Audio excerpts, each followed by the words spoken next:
Bonjour à toutes et à tous et bienvenue dans cette édition d'Actuel consacrée à la beauté. On ne prête qu'aux riches, dit-on, on pourrait ajouter et aux beaux. Les études montrent que les personnes belles sont traitées avec davantage d'égards que les autres et qu'on leur fait davantage confiance. Mais la médaille de la beauté a aussi un, ou plutôt des revers, son coût notamment, ou les risques auxquels certaines personnes s'exposent pour atteindre leur idéal. Et puis il y a aussi cette idée parfois que beauté rime avec bêtise. On parle de tout cela avec mon invitée Elisabeth Azoulay. Bonjour. Bonjour. Vous êtes anthropologue, spécialiste de la beauté et vous avez dirigé cet ouvrage collectif 100 000 ans de beauté aux éditions Gallimard. Merci beaucoup pour votre présence sur ce plateau. Pour commencer cette émission, je voudrais savoir, est-ce que c'est vaniteux de s'intéresser à la beauté ? Mais pas du tout. En fait, c'est même tellement évident. En fait, ce qu'il faut comprendre, c'est que les êtres humains, Homo sapiens, on sait qu'il a 300 000 ans.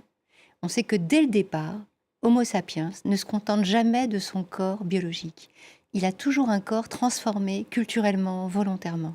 Et donc, en quelque sorte, notre corps, c'est d'ailleurs le travail sur notre apparence, eh bien, c'est un des plus vieux travaux entrepris par l'homme. Et le corps, c'est le premier médium culturel.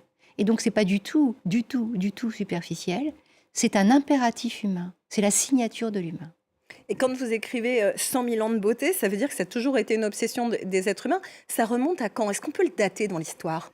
Oui, je pense que ça remonte au moment où on a eu à peu près la même taille de cerveau que nous aujourd'hui, avec le même imaginaire, la même capacité d'une pensée symbolique.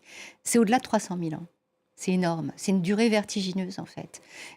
C'est à partir de ce moment-là que l'homme moderne arrive, avec toute la construction dont il va être capable, qu'on appelle construction culturelle, et qui est une pensée symbolique. Quand vous dites culturel, ça veut dire que ça marque une appartenance à un clan ? Ça veut dire que ça marque une appartenance à une époque, à une région, à un statut social ? En fait, la beauté, c'est tout ça à la fois. Ce sont des signes qu'on pose sur son corps, son visage, etc. Et à la fois, ça traduit l'appartenance à un groupe social, à une culture, mais en même temps, ça permet de se construire soi-même en tant qu'individu. C'est-à-dire que le même geste peut avoir différentes motivations.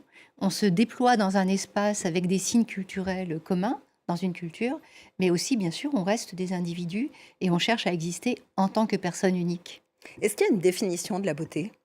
Non, il n'y a pas de définition de la beauté, parce que sinon, on ne serait pas capable de penser la diversité et on ne serait pas capable de penser que ça change tout le temps, avec les époques. En revanche, on peut tenter quand même quelque chose, c'est de dire que la beauté, c'est tous les gestes qu'on entreprend volontairement sur soi-même pour transformer son apparence. Ça, c'est une définition, mais moi, je me garderais bien de définir le résultat auquel on veut parvenir, parce que celui-là, il change partout et tout le temps. Très beaux hommes et très belles femmes d'aujourd'hui seront peut-être les laiderons d'une autre époque. En tout cas, la beauté, ça n'est pas un domaine sans risque parce qu'il y a des opérations esthétiques qui sont parfois dangereuses, des personnes qui s'engouffrent dans cette brèche sans formation adéquate. Je vous propose de regarder cette caméra cachée. Elle a été tournée par nos confrères et consoeurs de l'Œil du 20h pour France Télévisions. Regardez. Ce business très lucratif continue de fleurir sur les réseaux.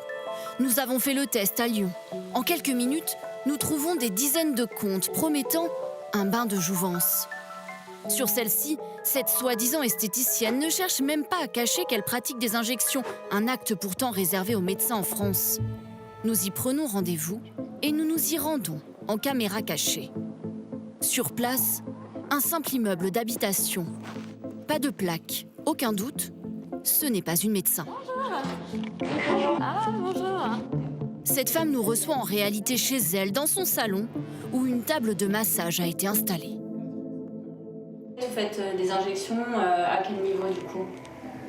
À ce niveau-là, à ce niveau. Ça s'appelle comment le produit? C'est de l'acide. C'est de l'acide, d'accord. Et donc du coup, si je fais ça, il y en a pour combien? 300. 300, d'accord. Ça fait quoi? Mais quand nous posons des questions plus précises sur sa formation, Et vous êtes esthéticienne, c'est ça? un silence.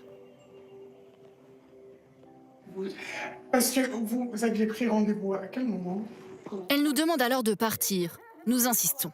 Vous n'êtes pas esthéticienne en fait ou Non, je ne suis pas esthéticienne. Tout est aux normes, non, c'est pas illégal. Pourtant, quelques minutes après notre départ, le compte a finalement disparu des réseaux sociaux. La fausse esthéticienne s'est volatilisée.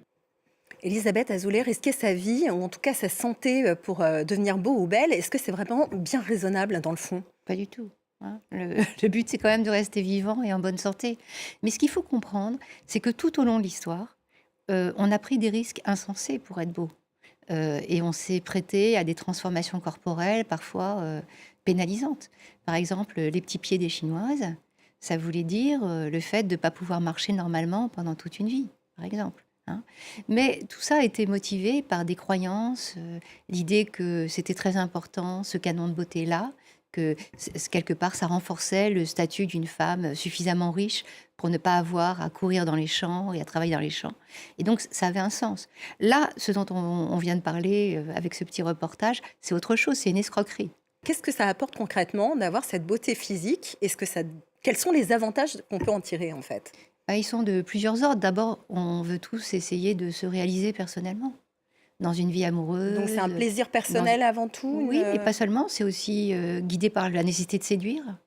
C'est à la fois tourné vers soi et vers l'autre, hein, avec l'idée que on veut être au mieux de ce que l'on pense pouvoir être, à la fois pour séduire, pour avoir une vie amoureuse, une vie professionnelle, une vie sociale. Donc c'est un mélange de toutes ces motivations-là. Qu'est-ce que ça apporte professionnellement justement la beauté? C'est vrai qu'il y a un petit biais cognitif qu'on est capable d'évaluer dans des études. C'est que quand les recruteurs sont sensibles à la beauté, en fait, très souvent pour eux, ils associent beauté avec performance, efficacité, bon comportement de la personne à recruter. Ça, c'est une très très vieille histoire de l'humanité. C'est qu'on a souvent associé la beauté à la vertu. Et ça, c'est depuis l'Antiquité. Et c'est valable pour les hommes comme pour les femmes dans le monde professionnel? Oui, oui, tout à fait. C'est pas forcément exactement les mêmes critères de beauté qui sont valorisés pour l'homme. Mais par exemple, le fait d'être plus grand, d'une plus grande taille, d'avoir une démarche, des mouvements un peu athlétiques, ça montre que finalement, c'est une forme de puissance, c'est une forme aussi ça montre une personne qui s'entretient par le sport, etc. Et ça, c'est très valorisé. Il y a aussi une nouvelle tendance qui apparaît très récemment. Peut-être qu'elle a apparu plus tôt dans l'histoire, vous allez me le dire tout à l'heure. Mais en tout cas, il y a les cosmétiques pour enfants qui existent et qui maintenant s'adressent à des cibles de plus en plus jeunes. Regardez. Se maquiller pour faire comme maman. Derrière l'innocence de leur jeune âge, ces enfants sont aujourd'hui la cible d'un marché colossal. Massage de pieds, pose de vernis à ongles, gommage. Parfum chocolat-noisette. Les instituts de beauté réservés aux enfants se multiplient en France et la tendance inonde les réseaux sociaux où des petites filles Après, j'ai mis ma crème. partagent leur routine beauté. Un phénomène qui divise ces Parisiens. Un enfant, c'est un enfant. C'est tout. On le fait grandir avant l'âge alors que le mental n'est pas encore là.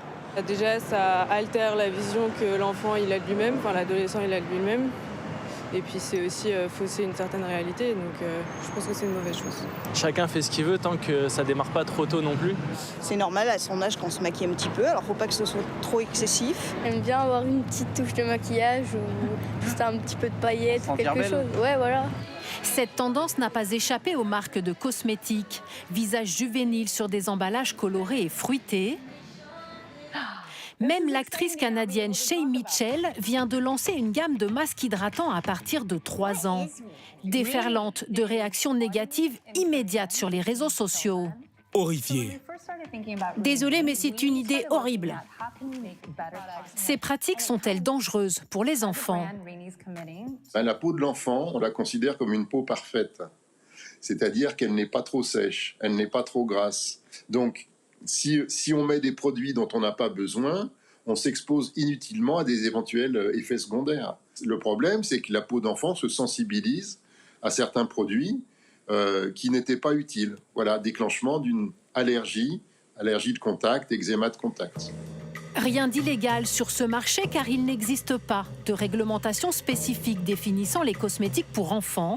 Certains professionnels de santé appellent à légiférer sur le sujet. Elisabeth Azoulay, à travers l'histoire, il y a eu du maquillage, de la beauté des enfants qui était valorisée, comme on a pu le voir dans ce reportage? Pas tant que ça, c'est rare. Ce qu'il ne faut pas croire, c'est que cette quête de beauté, elle concerne uniquement des adultes et des adultes jeunes. En fait, je pense que tout le monde, quel que soit l'âge, essaient de paraître au mieux. Et que les mères ont toujours tiré une certaine fierté de pouvoir montrer un enfant beau, bien habillé, bien coiffé, etc. Là, c'est différent, hein, mais c'est parce qu'il y a un marché. Absolument, c'est une question d'argent. C'est-à-dire que, oui. On a parlé des femmes, on a parlé des enfants. Est-ce que les hommes, eux aussi, ont cette espèce d'impératif de la beauté? Et est-ce que c'est quelque chose qui a évolué au fil de l'histoire? Mais bien sûr. En fait, c'est un grand cache. On cache les gestes masculins qui cherchent l'embellissement. Hein. Ce qu'il faut bien comprendre, c'est que pendant très longtemps, quand on pense par exemple à l'Europe du XVIe, XVIIe, XVIIIe siècle, les aristocrates se maquillaient à peu près autant que leurs femmes. Maquillage, poudre, mouches, perruques, vêtements à dentelle, à jabot, rubans, enfin bon voilà. Ce qui a changé radicalement, il y a une sorte de coupure, c'est que à partir de la Révolution française, notamment pour la France et d'autres révolutions, on a voulu des sociétés un peu plus égalitaires. Et que c'est passé par une sorte d'injonction aux hommes qui est de porter un vêtement sobre, le noir de préférence, de ne pas avoir de maquillage. Et c'est une injonction qui a assez bien fonctionné. Hein. Ce qui ne veut pas dire qu'ils faisaient rien pendant ce temps-là. C'est-à-dire qu'il y a des gestes de beauté masculins autour de la coiffure, autour de la barbe et de la moustache, autour aussi du vêtement et de la posture. Donc, c'est vrai qu'on leur a interdit un certain nombre d'outils, mais pour autant, quand on regarde un portrait de quelqu'un du 18e, 19e siècle, on est capable de dire à quelle époque a vécu cette personne. Pourquoi ? Parce qu'il y a une stylisation de l'image qui correspond à ces gestes de beauté, et c'est ce qui fait qu'on est capable de dire, lui, il a vécu là, et à telle époque, etc. Merci beaucoup, en tout cas, Elisabeth Azoulay, d'être venue parler de la beauté à travers les âges et les régions du monde. Et puis, merci à vous de nous avoir suivis. On se retrouve très bientôt sur France 24.